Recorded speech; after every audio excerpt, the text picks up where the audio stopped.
صباح الخير.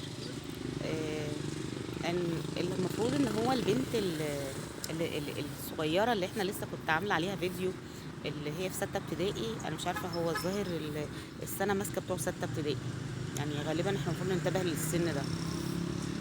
البنت اللي رمت نفسها من الشباك بسبب التنمر. نيجي بعدها ناخد البنت بقى اللي اتضربت من البنات الاكبر منها، المفروض ان هم كبار، اللي هما البنت بتاعت المفروض نقول ثانوي، والبنت التانية بتاعت اعدادي. المشكلة مش في كده، يعني المشكلة ان احنا الناس باصة المدارس الانترناشونال والمدارس حتى اللغات، والله احنا بنبص للتجريبي واللغات والبتاع ده. الفوارق الطبقية عاملة زي الفوارق الطبقية كده في مصر ما بينهم وما بين الحكومي، اللي هو ايه، احنا بنودي ولادنا كل ما نرتقي بالمدرسة. احنا مش بندور على تعليم على قد ما بندور على مجتمع كويس ندخل فيه الاولاد.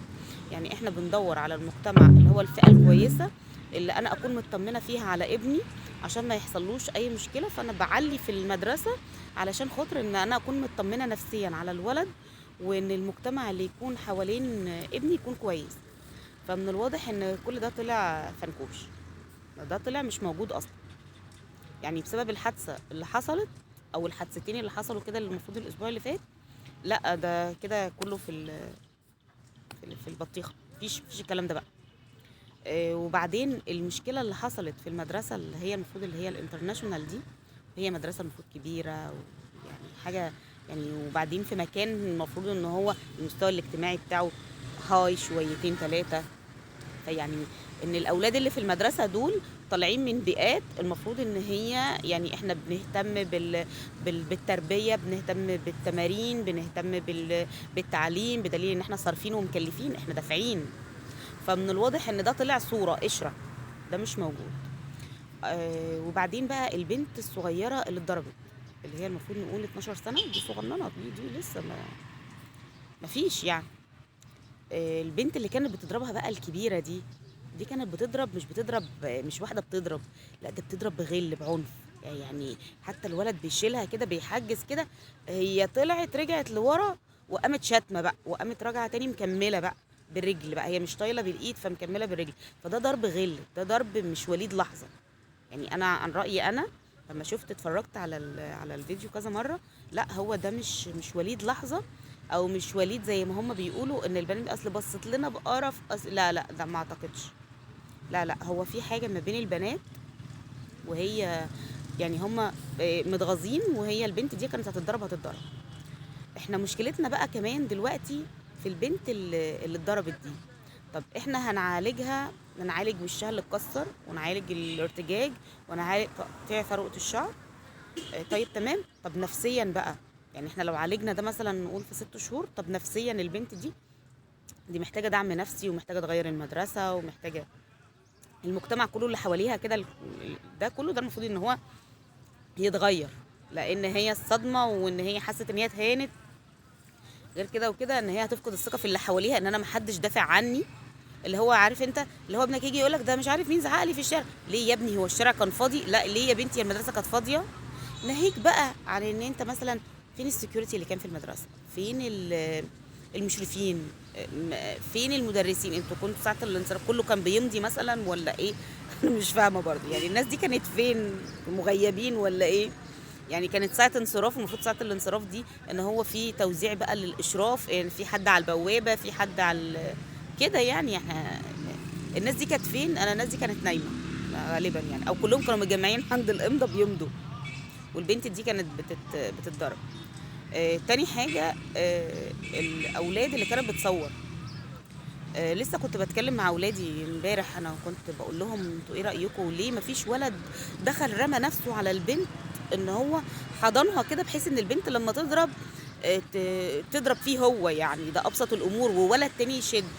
ابني رد عليا وبنتي ردت عليا قالت لي يا ماما ازاي يعمل كده، ازاي ده ممكن يتهموه بحاجة وبتاع. قلت لهم ازاي يا ولاد؟ لا مش هيتهموه، استحاله يعني. لا ازاي يا ماما يعمل حاجه زي كده؟ كله هيخاف انه يقول لك لا ده رمى نفسه عليها، لا ده عمل، ده سوى، ويخاف ويلمس البنت يقول لك ده لمسها، يدخلوا في المشكله وهم مالهمش دعوه. حاولت افهم ولادي اللي هو لا، ما هو مش ازاي يعني، يعني اللي انتوا بتقولوه ده مش منطقي. الاولاد لا مصرين على ده. فانا ارجع اقول ان يمكن لو ده تفكير الاولاد اللي صور، على الاقل ثبت حق البنت اللي اتضربت، يعني حاول ان هو يعمل حاجه. وانا شايفه ولد بيحاول يشد البنت ويرجعها لورا، ويعني يعني بيحاول، يعني في ولد حاول يعني.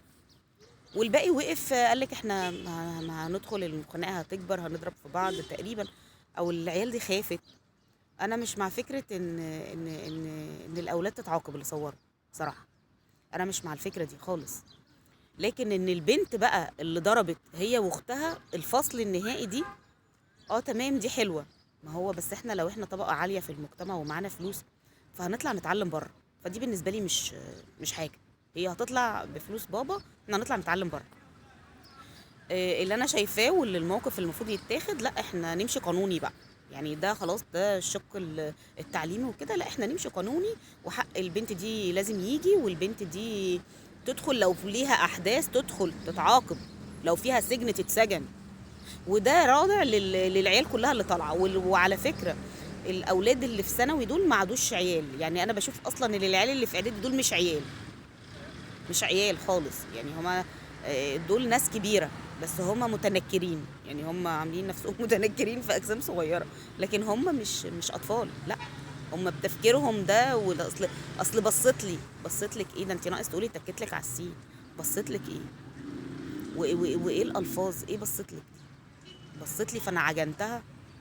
مش منطقي خالص. لا، هو في حاجة حصلت ما بين البنات دي. لان الضرب ده مش سهل. مش ممكن ايه. انا معلش التليفون فصل مني ورجعت كملت يعني. فانا شايفه ان هو لا، احنا البنت دي تتعاقب وتتحاسب كده. لا نشوف احنا يعني نشوف لو في احداث البنت تدخل احداث، وده هيكون للاولاد كلهم. ده راضع ليهم كلهم. العيال هتخاف بعد كده، لا ده انا هتحبس.